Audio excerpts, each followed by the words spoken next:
Bonjour à tous. Aujourd'hui, je suis avec François Nicard. Bonjour François. Bonjour.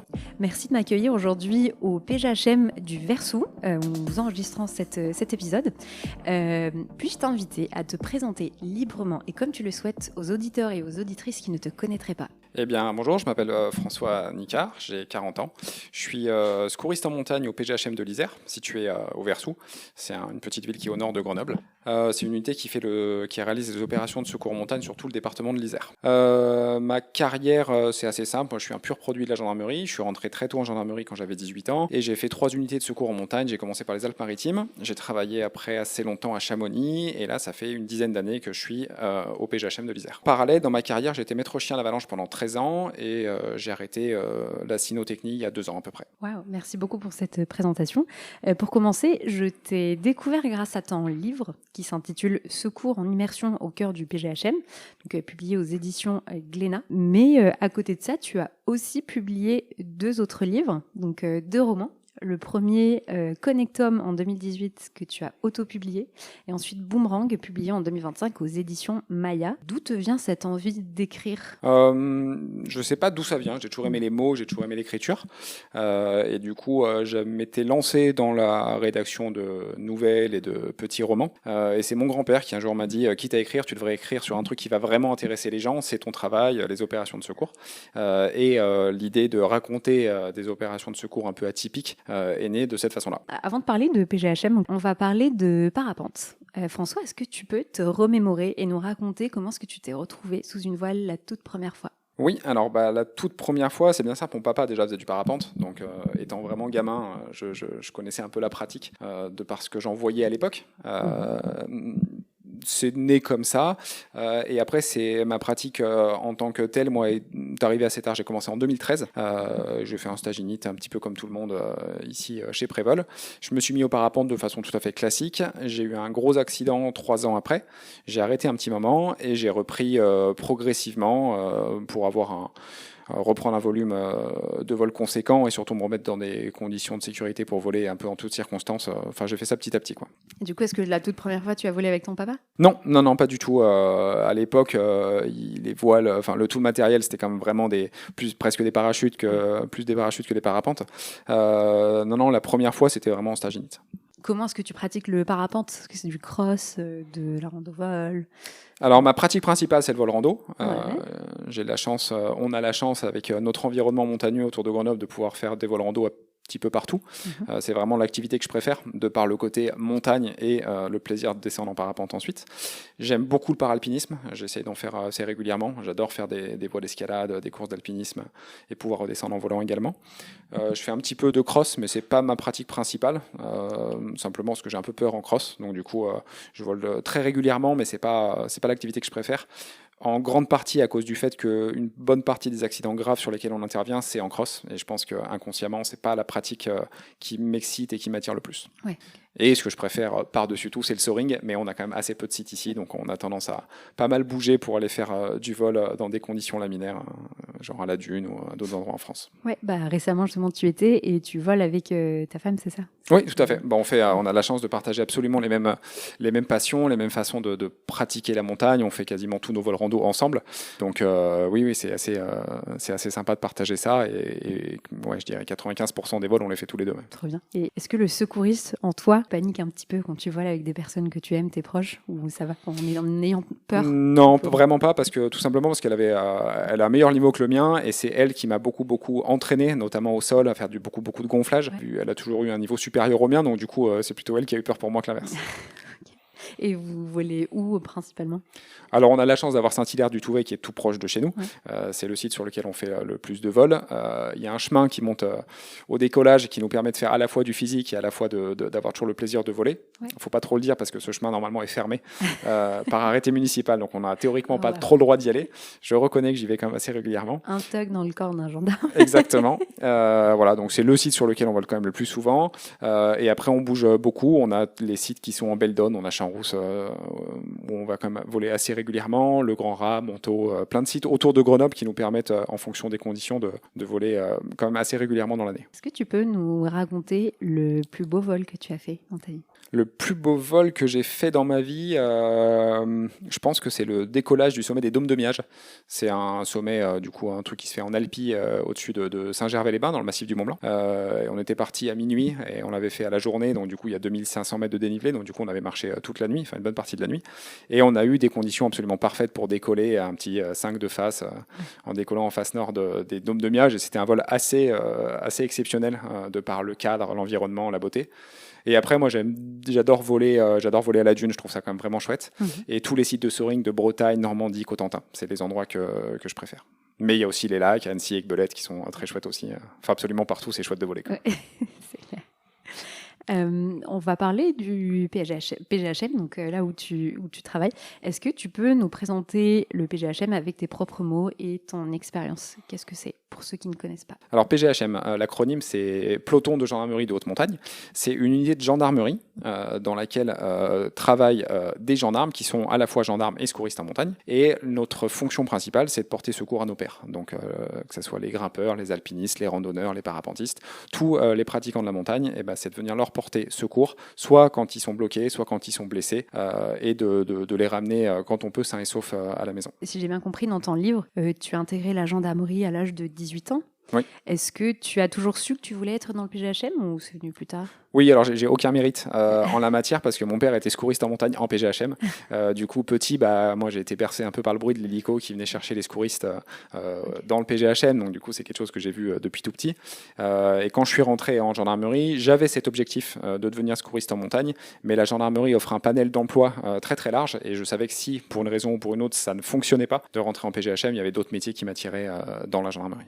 Et pourquoi est-ce que tu as voulu faire ce métier au-delà de voir ton père l'exercer? Moi, ce qui vraiment m'impacte le plus, ce qui me donne le plus envie de faire mon travail tous les jours, c'est vraiment d'aider nos pairs, de leur porter assistance, que ce soit d'un point de vue secouriste pur, avec des gestes de secourisme, avec des gestes techniques quand il s'agit de les extraire d'un mauvais pas. C'est vraiment ce qui me tient à cœur, c'est de les aider, de les sortir du mauvais pas dans lequel ils sont souvent retrouvés, et puis de les ramener dans la vallée confortablement. C'est vraiment ce qui m'anime le plus. Et pour devenir secouriste au PGHM, est-ce qu'il faut forcément être gendarme avant de prétendre entrer au PGHM? Est-ce qu'il y a des prérequis? Oui, alors il y a deux grandes façons de rentrer en PGHM. Il y a un cursus, on va dire, plutôt externalisé. C'est des gens qui sont déjà guides de haute montagne, qui, de par leur savoir-faire technique, physique, quand ils passent le concours pour devenir sous-officier de gendarmerie, peuvent directement intégrer un PGHM. Ça, c'est la voie externe, on va dire. Et la voie interne, la voie que j'ai embrassée moi, c'est de devenir gendarme. Donc là, devenir sous-officier de gendarmerie. Et quand on devient gendarme, on est affecté dans une unité de gendarmerie départementale ou mobile. Et pendant ces années de gendarmerie, de passer toute une batterie de stages à Chamonix, au CNISAG. Le CNISAG, c'est un peu le centre de formation de la montagne pour les gendarmes. On passe toute une batterie de stages et on va dire qu'il faut entre 4 et 6 ans de stage pour prétendre arriver au test PGHM. Et si on les réussit, on intègre une unité de secours en montagne. Et quand on a intégré cette unité, on part pour un cursus de formation qu'on pourrait qualifier d'alternance, moitié sur le terrain, moitié au centre de formation, pour devenir breveté et être secouriste à vie. Ok, tu as anticipé ma question sur la formation. En quoi consistent les formations ? Déjà pour rentrer, est-ce qu'il faut déjà être un bon montagnard, entre guillemets, bien avoir un bon niveau en sport de montagne ou pas forcément ? Ah si, en fait, les premiers stages, ça s'apparente un petit peu à de l'initiation, puis du perfectionnement, puis vraiment de la spécialisation. Et on a besoin de profils très complets, c'est-à-dire qu'on ne cherche pas des sportifs de haut niveau dans une discipline ou dans une autre, on cherche des gens qui soient suffisamment complets en montagne, donc quelqu'un qui soit un skieur correct, un grimpeur correct, un alpiniste correct, mais il ne faut pas avoir des grosses lacunes dans une discipline et être très fort dans l'autre, ça n'apporterait pas grand-chose. Nous, ce dont on a besoin, c'est d'avoir des gens qui soient relativement complets pour ces stages. Ces stages partent, on va dire, d'un niveau plutôt d'initiation jusqu'au perfectionnement en plus. Et quand on passe les tests d'entrée pour devenir secouriste en montagne, donc les tests PGHM, là, c'est un niveau quand même assez élevé qui nécessite quand même une pratique très, très, très régulière de tous les sports de montagne. Okay. Et une fois qu'on a réussi ce test, en quoi consiste la formation dont tu as parlé un peu comme une alternance donc La formation, elle se déroule en 4 grandes parties. Il y a l'alpinisme hiver, l'alpinisme été, le secours. Donc le secours, là, c'est vraiment le cœur de notre métier, c'est apprendre à se servir de tous les matériels qu'on a à notre disposition, savoir travailler avec un hélicoptère, sans hélicoptère. Et le quatrième volet, c'est le volet judiciaire, parce qu'on est gendarme de base, et du coup, il y a des interventions qui nécessitent, après l'intervention en tant que telle, une enquête judiciaire. Dans quel cas? Parce que c'est forcément qu'il y a un décès impliqué ou pas? Non, pas du tout. Il y a tout un panel de cas dans lesquels on est amené à enquêter. Des blessures graves, un décès, quand il y a un professionnel qui est en cause, une avalanche sur un domaine skiable, un accident de remontée mécanique. Voilà. On a quelques cas sur lesquels systématiquement, après avoir diligenté notre opération de secours, on va mener une enquête judiciaire. Et le but de l'enquête judiciaire, c'est de déterminer s'il y a des responsabilités ou non dans l'accident sur lequel on est intervenu. D'après toi, quelles sont les qualités indispensables pour un secouriste en PGHM? C'est vraiment d'avoir l'esprit d'équipe, parce que du coup on travaille, et je dirais même qu'on vit quand même en groupe tout au long de l'année. Et du coup, c'est vraiment pas un métier d'individualiste. On travaille tous ensemble, et du coup, il faut composer avec les caractères des uns et des autres, avec les compétences des uns et des autres. Et c'est ce qui rend ce métier si riche, c'est de travailler en équipe dans toutes circonstances, à la fois dans notre entraînement technique, physique, mais à la fois dans les opérations de secours qu'on mène. Et c'est toute la richesse de ce métier-là, parce qu'en plus de travailler en équipe entre nous, gendarmes, secouristes au PGHM, on travaille en équipe avec les médecins qui sont avec nous dans l'hélicoptère et les pilotes et mécaniciens des hélicoptères avec lesquels on travaille. Et justement, en termes de qui et de compétences, de qui est constituée une équipe d'intervention de secours. Et tout à l'heure aussi, tu m'as parlé de l'alternance entre les gendarmes et les CRS. Voilà, comment ça se passe? Qui intervient de manière générale dans les secours? Alors pour faire vraiment du très très global sur la France, chaque département montagne a un plan de secours particulier qui est dicté par un préfet. Et en fonction de ce plan de secours, les acteurs du secours en montagne ne sont pas les mêmes et l'organisation n'est pas la même. Donc pour parler de l'Isère, département sur lequel moi je travaille, c'est une alternance. Pendant une semaine, c'est le PGHM qui réalise les opérations de secours. La semaine d'après, c'est nos camarades policiers de la CRS qui réalisent les opérations de secours, mais avec les mêmes médecins et avec les mêmes hélicoptères de la sécurité civile. Ça, c'est pour ce département. Il y a des départements dans lesquels ça va être un hélico bleu de la gendarmerie. Il y a des départements qui travaillent avec des hélicoptères civils, privés. Ça, c'est vraiment très propre au département sur lequel on travaille. Déjà, est-ce que les secours se font forcément en hélicoptère ou pas? 95% des 95% des opérations de secours se font en hélico, et il y a des circonstances dans lesquelles on n'y va pas en hélico.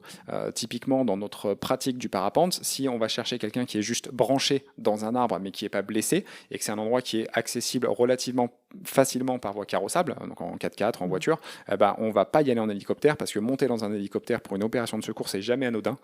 Il y a le vol en tant que tel, il y a les hélitreuillages, ça comporte quand même des dangers. Et du coup, on essaie de rationaliser l'emploi de l'hélicoptère. Donc, quand on peut s'en affranchir, on s'en affranchit. Et après, ce qui dicte la non-utilisation de l'hélicoptère, c'est les conditions météo. Oui. Donc, un hélico, quand il pleuviote, il peut voler. Maintenant, quand c'est l'hélicoptère, il fait du vol à vue, comme nous en parapente. Donc, du coup, on ne va pas pouvoir s'approcher d'une falaise s'il y a des nuages. Donc, c'est ça qui va être le facteur limitant, qui va des fois nous empêcher d'utiliser l'hélico et d'y aller avec nos petites papates. Et de manière générale, donc au-delà des hélicos, est-ce qu'il y a des facteurs qui limitent les possibilités d'intervention? Alors, on est payé pour faire du secours, donc du coup, quelles que soient les conditions dans lesquelles on doit intervenir, on va intervenir. On est payé pour ça, on est payé pour accepter le risque inhérent aux opérations de secours. Il y a des circonstances dans lesquelles on n'a pas du tout envie d'y aller, mais voilà, encore une fois, c'est notre travail et on est là pour porter assistance aux gens qui en ont besoin. Donc, malgré le fait que ce soit dangereux, exposé, engagé, on va en tous les cas y aller. Maintenant, il y a des circonstances parfaitement exceptionnelles qui peuvent dire qu'on va jamais dire on fait pas le secours, mais parfois de le différer de quelques heures en raison des conditions de la montagne. Typiquement, je pense aux conditions de neige, où des fois à 16 heures sur une face sud, on va être dans une neige qui va comporter un gros risque d'avalanche, et en attendant 4 heures de plus, avec le début de la nuit, il y aura du regel et ça nous permettra peut-être d'intervenir avec plus de sécurité. Et sans arrière-pensée négative, est-ce que tu as déjà eu peur pour ta propre vie ou de te blesser pendant une intervention, pendant un secours? Ah oui, très souvent. Et je pense que c'est justement la peur qui nous permet de garder la tête froide et de savoir ce qu'on est en train de faire pour justement limiter le risque, limiter l'exposition, limiter l'engagement. Mais oui, moi, ça m'est arrivé quand même assez fréquemment de me retrouver dans une situation à me dire qu'est-ce que je fous là, mais c'est tout l'intérêt de ce travail, c'est de réussir à se mobiliser, à dire non, mais je sais pourquoi je suis là, il y a telle et telle personne là qui ont besoin de moi et je vais tout faire pour travailler en sécurité et pour apporter secours à ces gens. Mais oui, je pense que la peur, elle est essentielle. Est-ce que tu as une anecdote ou est-ce que même vous avez, je ne sais pas, dans ta carrière, tu as déjà vu ou entendu parler d'un accident qui implique un secouriste justement pendant une intervention? Oui, alors il y a malheureusement pas mal d'accidents qui concernent la grande famille du secours en général, que ce soit les hélicoptères, les médecins, les secouristes. Voilà, il y en a quand même assez régulièrement, que ce soit en entraînement ou lors d'opérations de secours. Et c'est de ces accidents découle tout un tas de process qui nous permettent d'essayer de constamment s'améliorer, de constamment travailler en sécurité pour limiter le risque d'accident. Est-ce qu'il y a une répartition spatiale ou temporelle où se concentrent les interventions? Tout à l'heure, tu me parlais des saisons, intersaisons, etc. Donc voilà, en termes de temps au fil de l'année? Alors, contrairement aux idées reçues, le plus gros de notre activité, nous, c'est l'été. 15 juin, 15 septembre, c'est le cœur de la saison de secours, avec un gros pic d'activité 14 juillet, 15 août. Et c'est l'été qu'on a le plus de volume d'intervention. Et l'autre grande saisonnalité, c'est évidemment l'hiver, où on va commencer avec l'ouverture des stations vers fin décembre et jusqu'aux vacances de Pâques, à peu près jusqu'à mi-avril. Voilà, c'est réparti un petit peu comme ça. Hors saison, l'activité vient des conditions météo quand elles sont là. Et typiquement, on est dans une période avec les ponts du mois de mai où il y a beaucoup de fréquentation des massifs montagneux par des pratiquants. De fait, forcément, il y a plus d'opérations de secours dans ces moments-là. Et à quoi ressemble une journée dans ta vie de secouriste en saison, entre guillemets, où il y a beaucoup d'interventions, et au contraire, une journée où il n'y a quasiment pas d'intervention, comme aujourd'hui, si j'ai bien compris? Alors, la vie de secouriste, ça dépend de notre... on a plusieurs types de positions. La position de premier à marcher, c'est celle où on va être vraiment les primo-intervenants. On va être les premiers à partir et à monter dans l'hélicoptère quand il y a une opération de secours. Ça s'appelle les premiers à marcher? Oui, tout à fait. Ça s'appelle les premiers à marcher. Le jour où on est premier à marcher, on est du lever du soleil au coucher du soleil au bureau, en tenue, vraiment prêt à partir immédiatement. Donc, on a nos affaires qui sont toutes prêtes avec un sac secours, notre gilet, le harnais, le casque, la radio, enfin tout est vraiment prêt pour partir immédiatement. Ça, c'est une journée type où on va être un peu dans l'attente de l'opération de secours. Après, on a d'autres types de services. On a des journées où on est second à marcher, donc là c'est une deuxième alerte. Donc on sait qu'on peut être amené à renforcer nos camarades, soit parce qu'il y a plein de secours en même temps, soit parce qu'il y a une grosse opération de secours qui nécessite beaucoup de personnel. Et ces journées-là, on est également prêt à partir, mais avec une dispo un petit peu plus large, ce qui nous permet de vaquer un peu d'autres occupations aux alentours du PGHM. On a également, et c'est un peu un des attraits principaux de ce travail, on a des journées d'entraînement où en fait on continue à se perfectionner dans tous les domaines de la montagne. Donc là, ça va être un peu à notre choix, c'est-à-dire qu'en fonction des conditions, on va aller faire du ski de rando, de l'alpinisme, de la cascade de glace, de l'escalade, entre nous. Et du coup, ça nous permet de toujours garder le pied montagnard et de toujours évoluer dans ce milieu-là qui est quand même assez spécifique. Donc ça, c'est des journées d'entraînement. On a également des journées comme aujourd'hui d'exercice secours, où là, il y a 3, 4, 5, 6 personnels de l'unité qui vont simuler une opération de secours pour, encore une fois, toujours se baser sur des fiches techniques, sur des actes réflexes du secouriste qui nous permettent en réalité, après, sur le terrain, de travailler en sécurité le plus possible.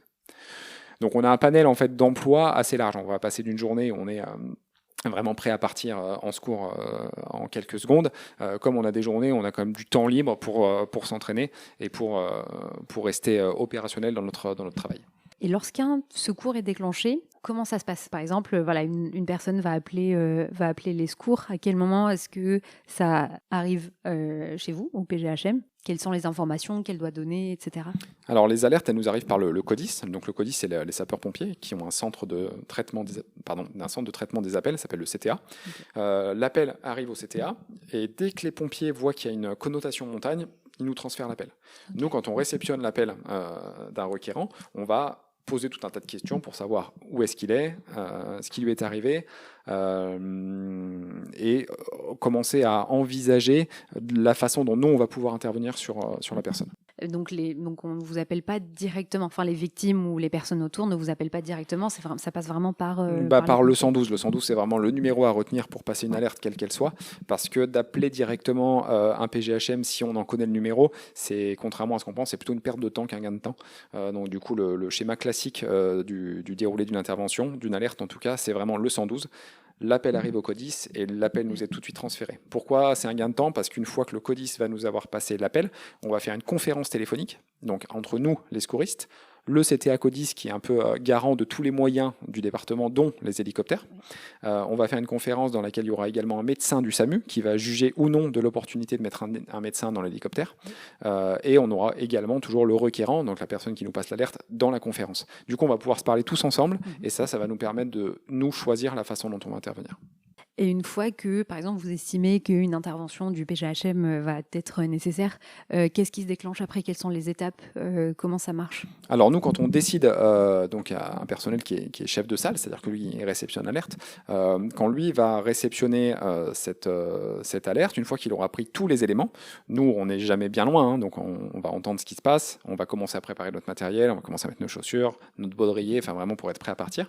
Et de là, il va nous donner tous les éléments dont on a besoin. Donc ça commence par la localisation, l'état de la victime, et après plein d'éléments, des détails dont on a besoin, nous, pour programmer notre opération. Typiquement, quelqu'un qui va être en paroi rocheuse, on va avoir absolument besoin de savoir comment il est sécurisé, sur quel type de relais, ce qu'il a comme corde, comme baudrier, tout un tas de choses.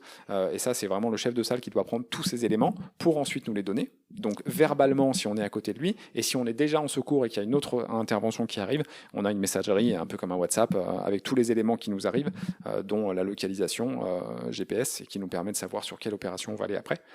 Et une des parties assez intéressantes de notre travail, c'est justement quand on est ici bloqué au téléphone et qu'on va à la fois réceptionner des alertes, mais également les prioriser. Il peut arriver qu'on ait 3, 4, 5 appels en même temps, et qu'on dise on va d'abord envoyer les secouristes sur telle intervention, puis sur telle intervention, et on est assez souvent amené également à solliciter nos camarades des PGHM des départements limitrophes, que ce soit la Savoie, les Hautes-Alpes, pour pallier justement à la multiplicité d'interventions quand ça arrive. Et là, tu as parlé de prioriser. Comment se passe la priorisation entre les interventions? Qui va décider? Est-ce que c'est le médecin? Tout à fait, c'est le médecin du SAMU qu'on va avoir dans la conférence téléphonique qui va dire lui, il a un fémur qui est fracturé, c'est plus important que d'aller chercher telle personne qui, elle, a une entorse de la cheville. Oui. Donc ça, va y avoir la priorisation médicale, ouais. Et après, il va y avoir une priorisation qui peut être aussi météorologique. Typiquement, on sait qu'il y a un orage qui arrive par le nord du département. S'il y a quelqu'un à aller chercher au nord du département, on va peut-être essayer d'aller le chercher avant d'être dans l'orage. Justement, on va s'adapter aux conditions météo pour essayer de prioriser et de rationaliser les interventions les unes après les autres. Okay. Très bien. Et donc, une fois que la décision a été prise, que vous vous préparez, etc., tu as dit 95% des interventions se font en hélico, donc partons sur ce scénario. Dans le livre, l'impression que j'avais, c'est qu'il y a le pilote, le mécano, deux secouristes, un médecin. Tout à fait, c'est le schéma classique. Ouais, ok, très bien. Quel est le rôle de chaque personne de cet équipage? Le pilote, c'est assez simple, hein, il est aux commandes de son hélicoptère. Okay. Le mécano, c'est un nom mécano, le vrai nom, c'est mécanicien opérateur de bord. Mais pendant qu'on est en l'air, la mécanique, c'est vraiment pas du tout le cœur de son travail du moment. Ça va être vraiment d'être à la fois les yeux du pilote, parce que le pilote voit ce qui se passe devant, mais il voit pas ce qui se passe ni derrière ni sur les côtés. Ouais. Donc du coup, il va vraiment l'aider à être un petit peu ses yeux alentour. Oui. Et après, surtout, sa fonction principale par rapport à nous, secouristes, c'est d'être treuilliste. C'est-à-dire que dès que l'hélico peut pas se poser ou pas faire d'appui patin sur la zone qui nous intéresse, où il y a notre victime, on va se faire souvent hélitreuiller. Donc là, c'est sortir le mât de l'hélicoptère, auquel nous, on va s'attacher au bout du câble. Et là, c'est le mécanicien qui va nous descendre. Et c'est vraiment un travail de précision entre le mécanicien et le pilote, où ils vont se guider mutuellement. C'est-à-dire que le pilote va dire, moi, je peux pas aller trop là, je peux pas aller trop là, et le mécanicien va lui dire, essaie d'appuyer un peu à droite, à gauche, pour essayer de nous treuiller précisément sur la zone sur laquelle nous, on doit intervenir. Est-ce que le mécanicien et le pilote font aussi partie de la gendarmerie ou pas forcément? Alors ça dépend vraiment des départements. Je vais prendre le cas du département de l'Isère sur lequel moi je travaille. Ici, c'est un hélicoptère de la sécurité civile.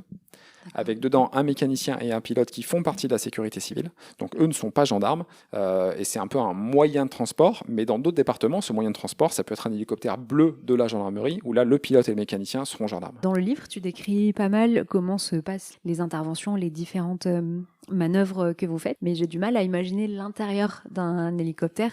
Est-ce que ça ressemble à un hélicoptère classique avec des sièges à l'arrière, ou est-ce que c'est différent à l'intérieur? C'est un petit peu différent, il y a bien des sièges, mais qui sont du coup sur le côté, de manière à pouvoir laisser passer la victime dans sa perche d'évacuation quand on en a besoin, ou dans une espèce de matelas coquille qui est assez volumineux. Donc du coup, il y a pas mal de place pour la victime, un petit peu moins pour nous, mais nous on a quand même 3 sièges sur le côté de l'hélicoptère.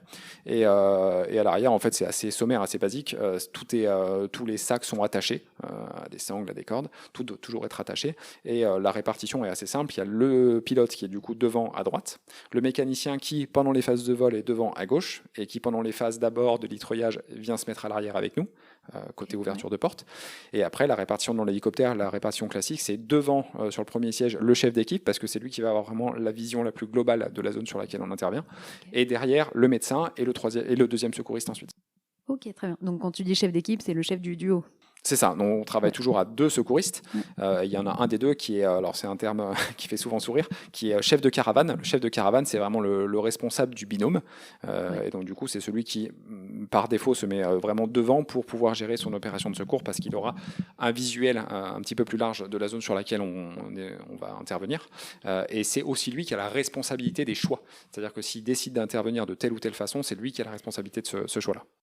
Et très bien, vous survolez la zone, vous arrivez. Est-ce qu'il y a des erreurs fréquentes que font les victimes ou les requérants, les personnes qui sont autour d'eux, et qu'on pourrait justement éviter de faire? Alors, moi, je trouve qu'il n'y a pas beaucoup d'inconscients, contrairement à ce que relaient les médias. On entend souvent parler de gens qui sont en montagne et qui sont inconscients.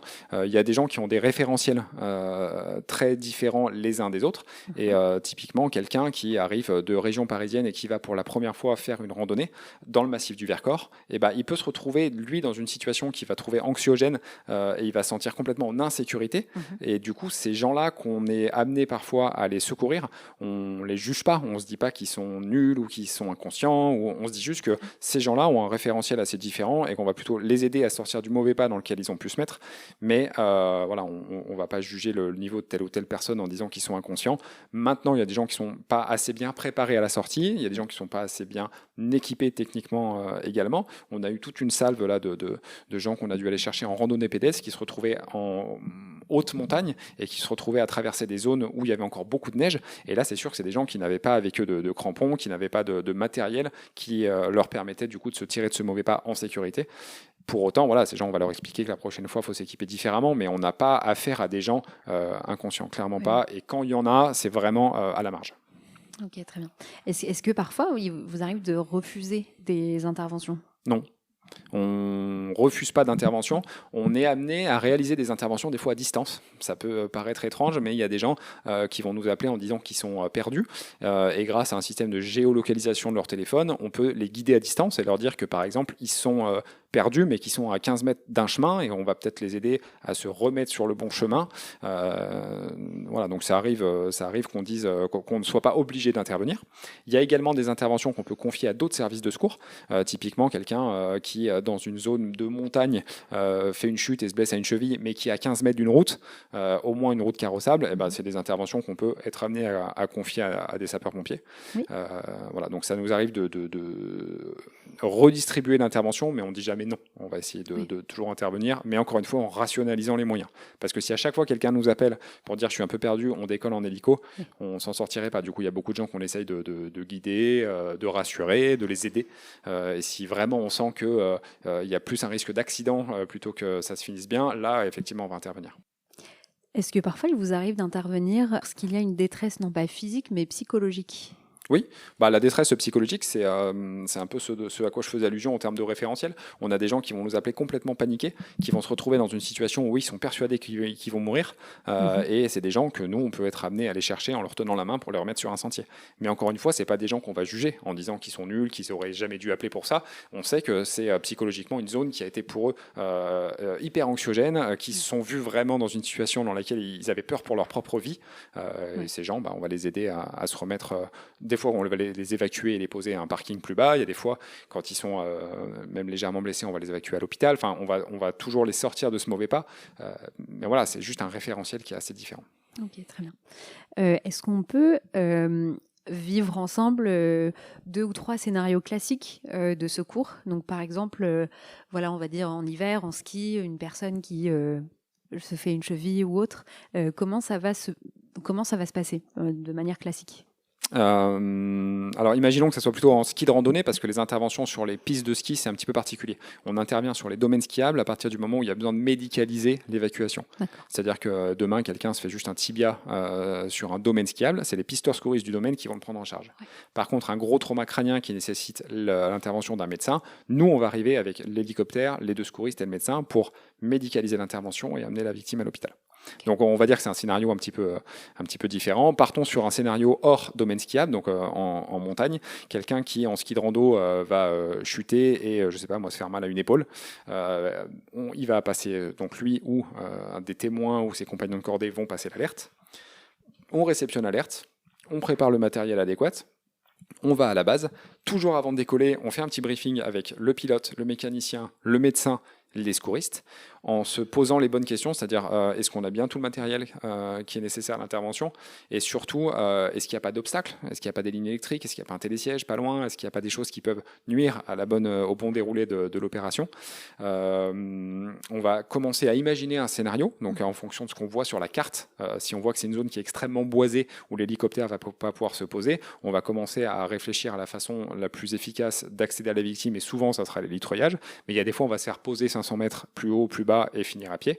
Voilà. Une fois qu'on a préparé tout ça à la fois d'un point de vue matériel et d'un point de vue un peu psychologique, à essayer de s'imaginer la façon dont on va intervenir, on monte dans l'hélico décolle. Et quand on arrive sur zone, souvent on fait un premier tour pour vraiment prendre en compte tout l'environnement. Et quand le chef de caravane a décidé de la façon dont il allait intervenir, il y a en général un premier secouriste qui est hélitreuillé. Si l'hélicoptère peut se poser, là, tout le monde va descendre d'un coup. Mais sinon, ça va être l'étreuillage un par un, donc un secouriste, un médecin et le deuxième secouriste. Ouais. Une fois qu'on arrive au contact de la victime, on va rapidement faire un petit bilan, voir si déjà c'est conforme à ce qu'on avait nous à l'alerte, parce que des fois ça n'a plus rien à voir. On part sur quelqu'un qui avait une entorse de cheville et on aperçoit qu'en arrivant finalement que c'est une fracture ouverte. Ouais. Le process va pas être le même, la médicalisation va être différente, l'extraction également.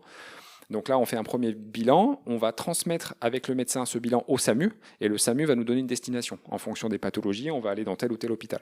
Typiquement à Grenoble, on a 2 gros centres hospitaliers, Grenoble Nord et Grenoble Sud, et en fonction de la pathologie, on ne va pas aller sur le même hôpital. Et une fois qu'on a passé notre bilan, on va avoir vraiment la partie principale de notre travail, c'est le secourisme. Donc ça va être sur une personne qui s'est fait mal à l'épaule, lui mettre une attelle d'épaule, le médecin lui réaliser ou non, s'il y a besoin, une sédation, donc par voie veineuse, ou on a d'autres façons de faire. Le but, c'est de soulager la douleur. Et après, on va réaliser l'évacuation. Donc là, l'évacuation, encore une fois, ça peut être juste accompagner la personne dans l'hélicoptère. Et si c'est en entreillage, c'est un secouriste qui va se faire hélitreuiller avec la victime pour remonter à bord de l'hélicoptère, récupérer tout notre matériel et l'évacuer ensuite à l'hôpital. Donc là, c'est un scénario, par exemple, avec un skieur. En été, est-ce que c'est différent? Est-ce qu'il y a des conditions qui font que ça peut se dérouler autrement? Oui, alors en été, c'est vraiment le département de l'Isère, il est très riche en matière de pluralité d'activités. On peut être amené à réaliser un secours en canyon dans le Vercors et une demi-heure après aller faire un secours à la Meige, vraiment au sommet des écrins, quoi. Ouais, donc voilà. Donc c'est la pluralité des environnements et du type d'activité qui fait que il n'y a vraiment pas de scénario classique et on s'adapte toujours à la fois en termes de matériel, à la fois en termes de préparation de mission, on l'adapte toujours en fonction de l'activité sur laquelle on va. Okay. Et sans forcément avoir de chiffres précis, est-ce qu'il y a des blessures, est-ce qu'il y a des blessures typiques qui retournent souvent dans les interventions que vous faites? Non, c'est vraiment très varié. Globalement, on va dire qu'en randonnée pédestre, on pourrait s'attendre à ce qu'il y ait beaucoup d'entorses de cheville. Alors oui, il y en a un paquet, mais on peut être amené à intervenir sur des polytraumatisés, donc des gens qui ont vraiment plusieurs blessures graves sur de la randonnée pédestre parce qu'ils sont débaroulés à côté d'un chemin sur plusieurs dizaines de mètres. Donc du coup, il n'y a pas de blessure type en fonction fonction de l'intervention. A contrario, on peut avoir quelqu'un qui a roulé boulet dans un couloir de neige sur 300 mètres et qui se retrouve miraculeusement indemne. Alors, on ne va jamais dire que c'est un indemne, on va évidemment l'évacuer à l'hôpital, le prendre en charge d'un point de vue secouriste et médical, mais voilà, on a des grosses surprises dans les deux sens. Des fois, des gens sur lesquels on se dit mais c'est pas possible qu'ils soient autant blessés après une chute comme ça, et à contrario, des gens qui ont fait des chutes monumentales et qui n'ont pas grand-chose. Il n'y a vraiment pas de règle sur les pathologies en fonction des cinétiques de chute. Et là, tu parles souvent de treuillage. Si j'ai bien compris, l'hélicoptère va essayer de se poser en priorité. S'il n'y arrive pas, vous faites un treuillage. D'abord, vous descendez les uns après les autres. Ensuite, vous remontez la victime. Mais si elle est sur une perche, tu as parlé dans ton livre du risque de rotation de la perche, si je ne dis pas de bêtises. Qu'est-ce que c'est et comment ça peut se passer ? Alors, une victime, imaginons une victime qui a un traumatisme à la cheville. On va lui mettre une attelle, on va lui mettre une culotte de treuillage, c'est comme une espèce de harnais, comme un baudrier.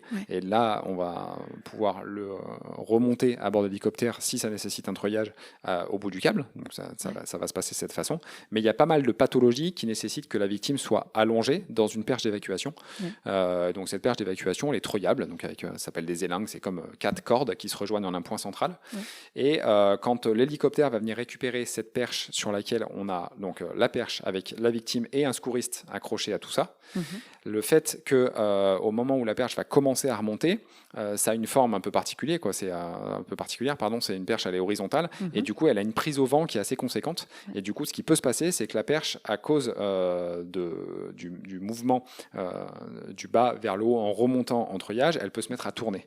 Ça fait un effet de giration qu'on essaie de contrer avec une dérive. C'est comme un espèce de gouvernail qu'on a à l'arrière de la perche, et qui va nous permettre d'essayer de contrer la giration. Ça fonctionne quand même pas trop mal, mais surtout ce qui va nous permettre d'arrêter le fait que ça tourne, c'est quand l'hélicoptère va se mettre en mouvement. Et dès que l'hélicoptère va commencer à avancer et à se retrouver en plein ciel, dès qu'il va s'affranchir un peu des obstacles, qu'il va se retrouver en plein ciel, là ça va nous permettre d'arrêter de tourner et de remonter tranquillement jusqu'au patin. Est-ce que pour toi, il y a des conditions, donc ça c'est à titre personnel et non pas représentatif de tout le PGHM, est-ce qu'il y a des conditions qui rendent un secours, une intervention plus compliquée pour toi ? Ça peut être de la fatigue, ça peut être le fait que la victime soit un enfant en bas âge. Voilà. Est-ce qu'il y a des choses qui complexifient l'intervention pour toi ? Oui, l'intervention, elle va être complexifiée déjà de par l'endroit où elle se trouve. Typiquement, on va intervenir sur une personne qui s'est fait mal à une cheville sur un chemin sur lequel on va pouvoir poser l'hélicoptère pas loin. Bon, ça nous enlève des gros facteurs de stress parce que l'intervention va être, on va dire, relativement simple et facile. A contrario, une cheville d'un grimpeur qui a retapé la paroi en escalade, on sait qu'on va travailler dans un milieu vertical, on va être tout le temps attaché à la paroi, et de ça découle plein de process pour travailler en sécurité qui sont très techniques. De là, on ne va pas du tout psychologiquement aborder l'intervention de la même façon. Donc il y a déjà l'endroit où la personne se trouve. Après, il y a clairement la blessure. Quand on intervient encore une fois sur une cheville cassée, c'est douloureux, il y aura sans doute une opération, mais on sait que ça reste une blessure modérée. Quand on arrive sur quelqu'un qui est en train de se vider de son sang parce qu'il s'est mis vraiment un énorme tir, qu'il est polytraumatisé, encore une fois, psychologiquement, on n'est pas du tout dans le même état. On va devoir intervenir relativement rapidement, mais toujours rester en sécurité. Du coup, dans notre tête, ça va quand même se bousculer d'une façon très différente, où il va falloir être très efficient. Il va falloir à la fois être rapide, mais travailler en sécurité, parce que non seulement on risque de se mettre en danger, nous, la victime, mais aussi tout l'équipage qui est dans l'hélicoptère. Donc il y a, on va dire, la pathologie de la victime qui vient influer. Il y a, comme tu le disais, il y a également l'âge. Clairement, quand on intervient sur un petit gamin de 10 ans, sur une piste de ski, sur un gros traumatisme, on n'a pas trop envie, quoi. C'est des choses qui sont un petit peu anxiogènes pour nous, et c'est sûr que ça rajoute également un facteur de stress quand on sait que c'est un petit gamin, ça c'est sûr. Voilà, je pense que j'ai fait un peu le tour. Il y a la pathologie, il y a l'environnement, et après il y a notre état à nous. Il y a des jours où tout va bien, il y a des jours où on peut être un peu contrarié par quelque chose dans notre vie perso, et c'est sûr qu'on va être moins enclin à réaliser une grosse opération technique et compliquée que d'autres jours où on est en pleine forme. Et donc vous regagnez l'hélicoptère, et ensuite quelles sont les issues possibles ? Donc tu as déjà parlé des hôpitaux, donc où vous allez être guidé en fonction de la pathologie. Est-ce qu'il y a d'autres issues possible, autre que Oui, l'hôpital? alors typiquement les gens qui sont bloqués techniques, ce qu'on appelle des gens bloqués techniques, c'est qu'ils se retrouvent dans un environnement en montagne dans lequel ils peuvent plus progresser ni à la montée ni à la descente. C'est un syndrome assez classique. On se retrouve dans un terrain qui est très raide, on va monter, monter, monter jusqu'à ce qu'on se dise oulala, là je peux plus monter, mais en se retournant en arrière, on dit je peux plus descendre non plus. Ouais. Donc il y a des gens qui nous appellent en disant voilà, je suis vraiment bloqué techniquement. Et ben, ces gens-là, on va être amené à les extraire, donc ça peut être de plein de façons différentes. Ça peut être en treuillage, mais ça peut être simplement l'hélico va nous poser plus loin et on va les sécuriser avec une corde pour les remonter sur une zone qui est plus plane. Et dans ce cas-là, ces gens, on n'a pas besoin ni de les amener à l'hôpital, et quand on peut, on va les ramener dans une zone qui est vraiment sécurisée. Ça peut être dans un grand champ pas très loin de la voiture, ça peut être sur le chemin plus bas, mais on sait qu'il n'y a plus du tout de risque une fois qu'ils sont sur ce chemin-là pour regagner leur véhicule.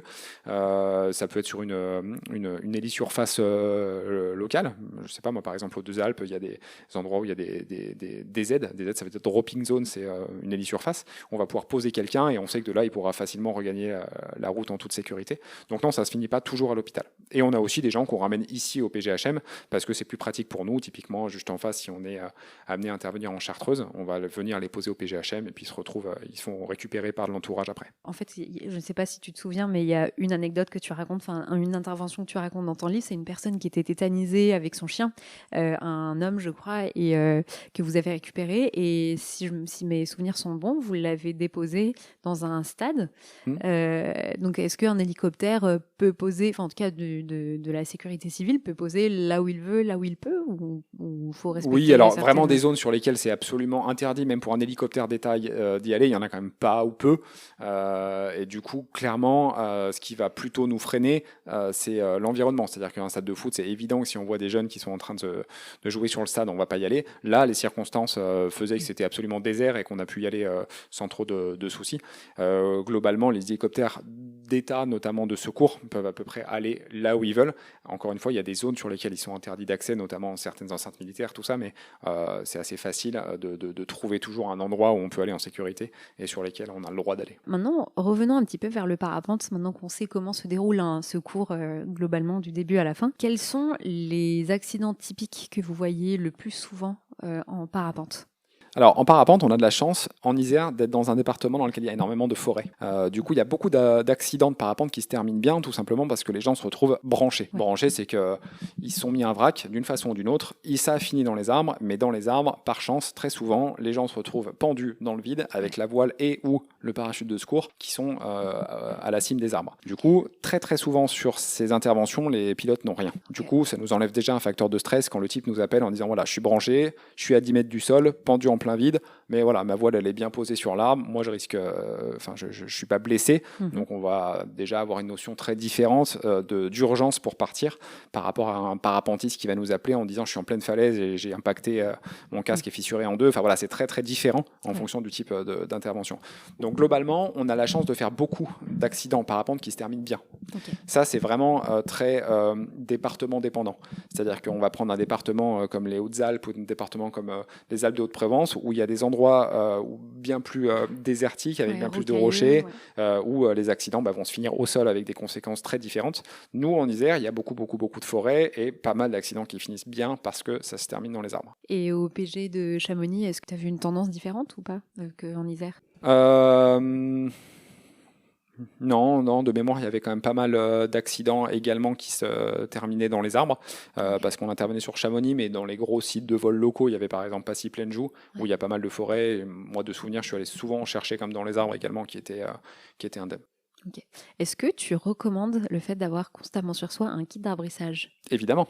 On travaille un peu là-dessus de concert avec la FFVL pour dispenser ces bonnes pratiques d'avoir le kit arbrissage. Moi, j'ai l'impression dans ce département, en pratiquant à la fois les activités de vol libre et à la fois en étant secouriste, que c'est quelque chose qui commence à se répandre facilement.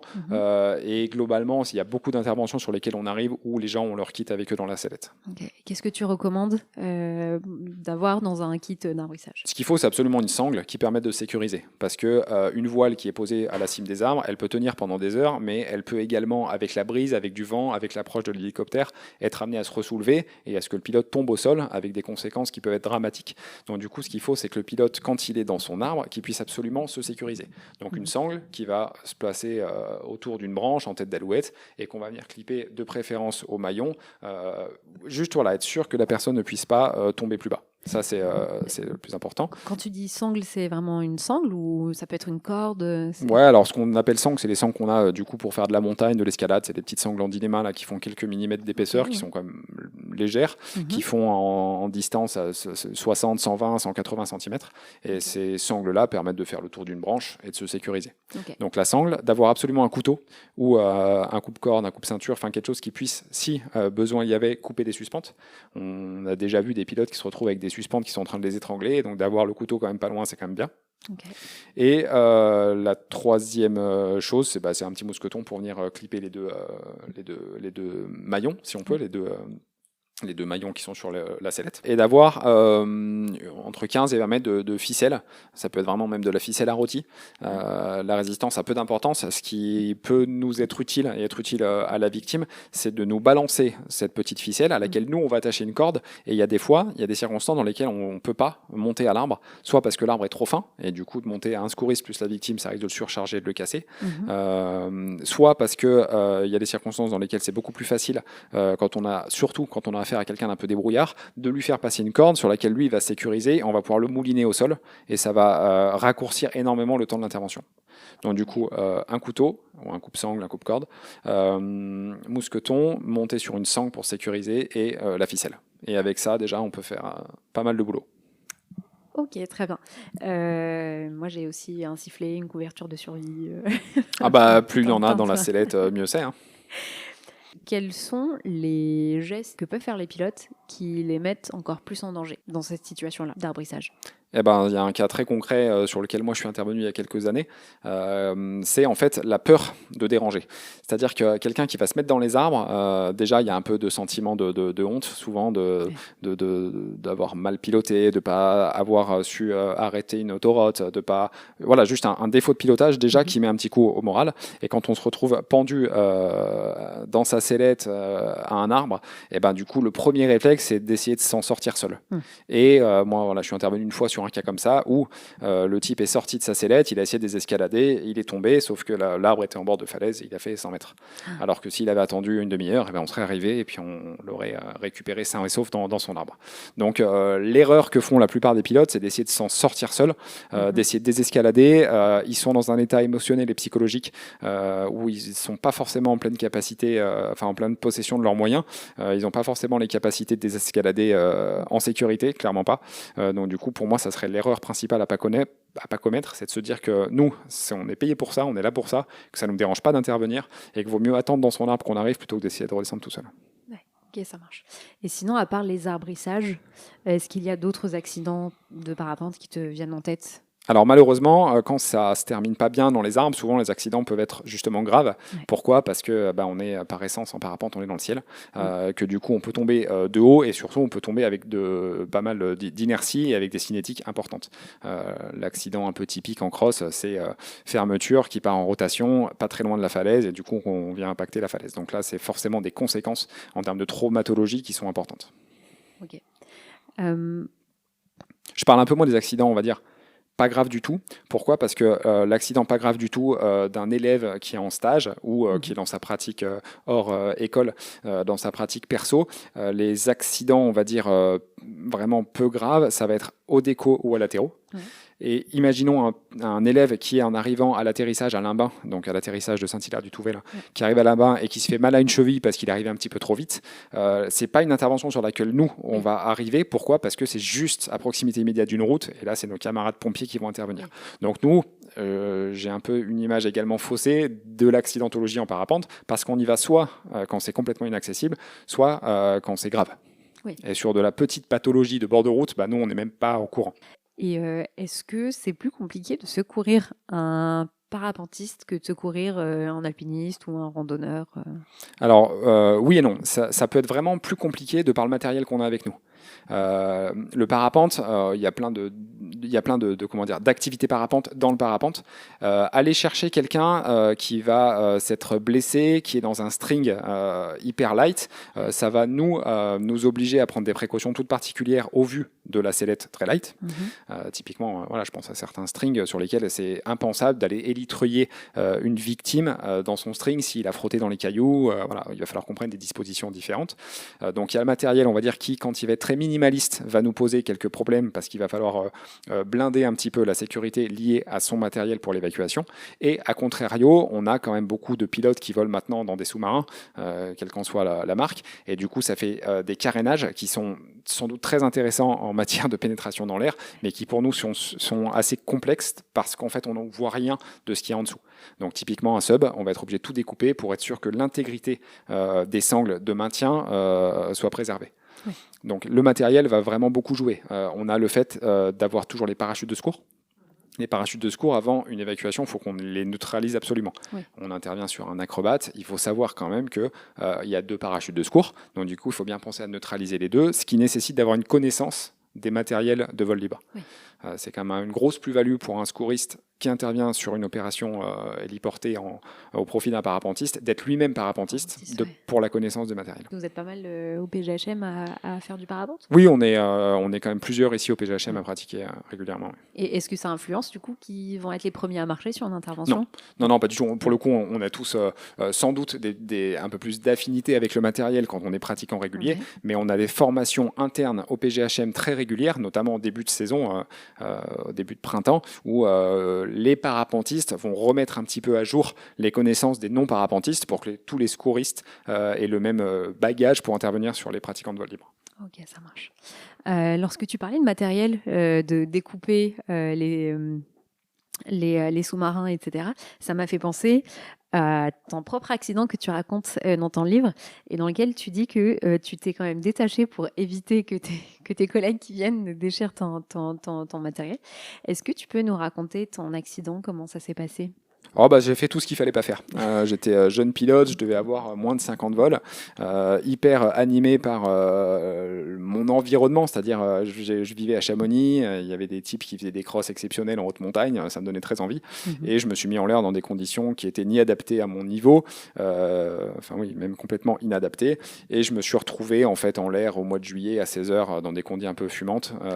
Je comprenais pas trop ce qui se passait, j'étais content parce que ça montait, mais je comprenais quand même pas grand-chose de ce qui se passait, et je suis allé me balader un peu dans les aiguilles rouges, et quand je suis revenu, je suis passé complètement sous une butte qui était vraiment sujette à la brise, et du coup je me suis retrouvé vraiment dans les rouleaux derrière la butte, donc une fermeture massive, et puis j'ai fini au sol. Du coup, t'as appelé directement le PGHM ou t'as appelé le 112 ? Non, chez Chamonix, c'est un petit peu un fonctionnement un petit peu différent, c'est-à-dire qu'il y a pas mal d'alertes qui arrivent directement au PGHM, déjà parce qu'il y a pas mal d'alertes qui peuvent arriver par radio, parce qu'il y a beaucoup de professionnels de la montagne dans le massif du Mont-Blanc qui ont des radios.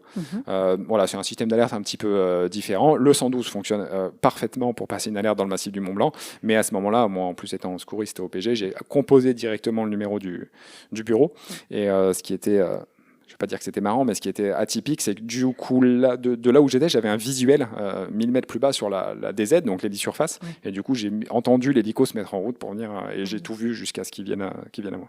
Et qu'est-ce que tu t'es fait je me suis pété tout le dos, je me suis fracturé tout le dos, pas mal de vertèbres avec du ciment, des vis un peu partout.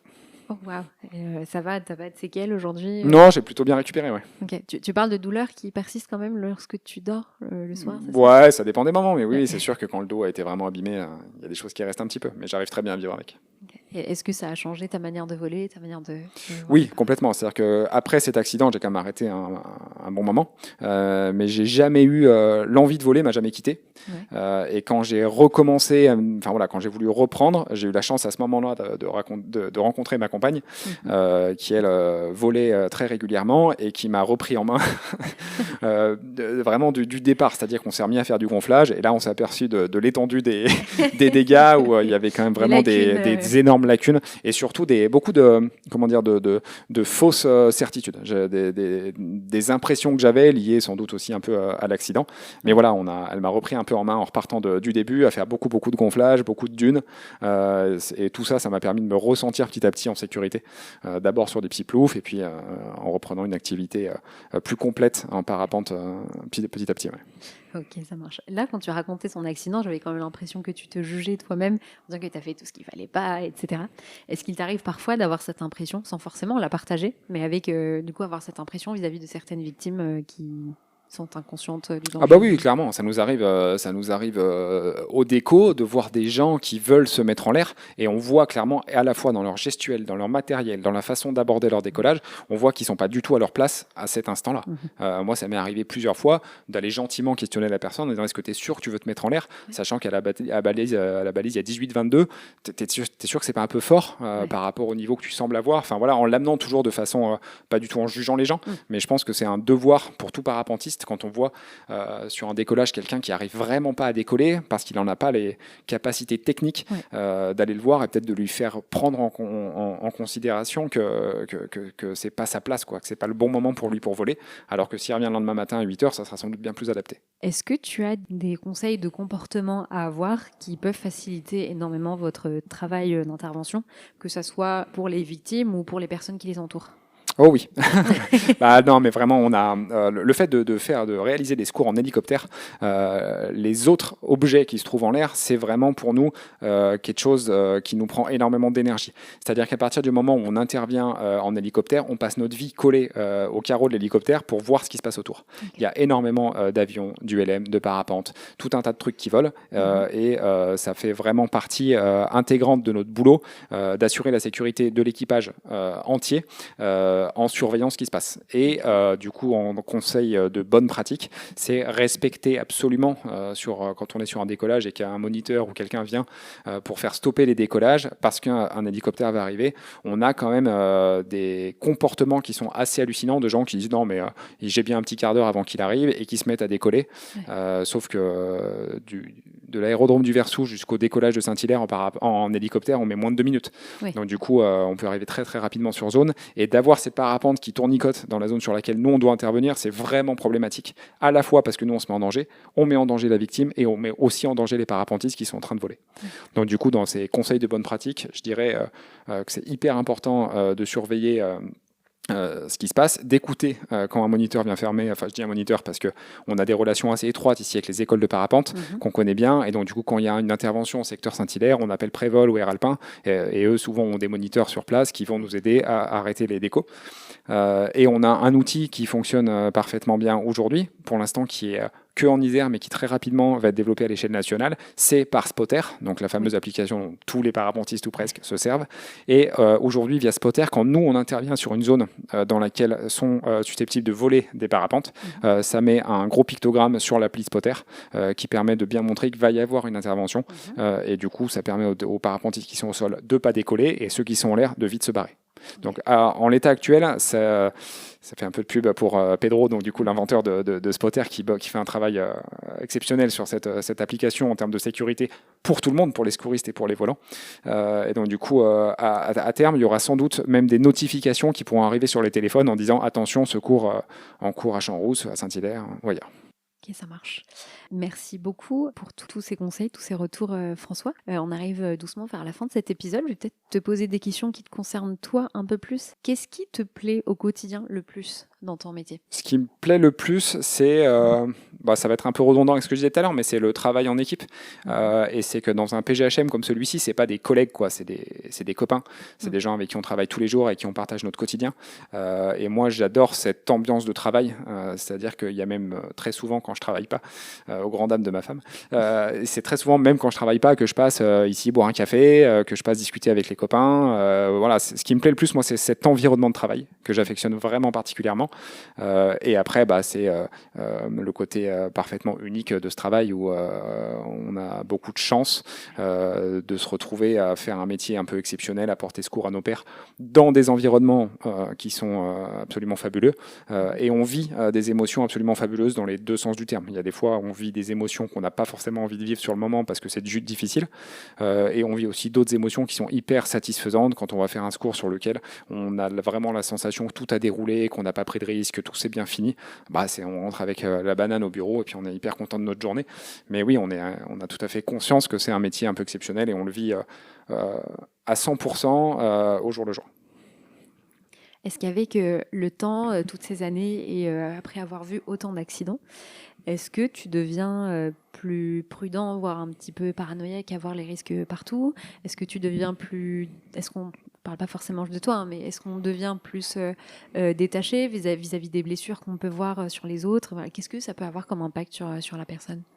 Alors moi, je touche du bois. J'ai de la chance en fait de pas être trop impacté par ce que j'ai pu voir. On voit évidemment des accidents qui peuvent être pas très sympathiques à regarder.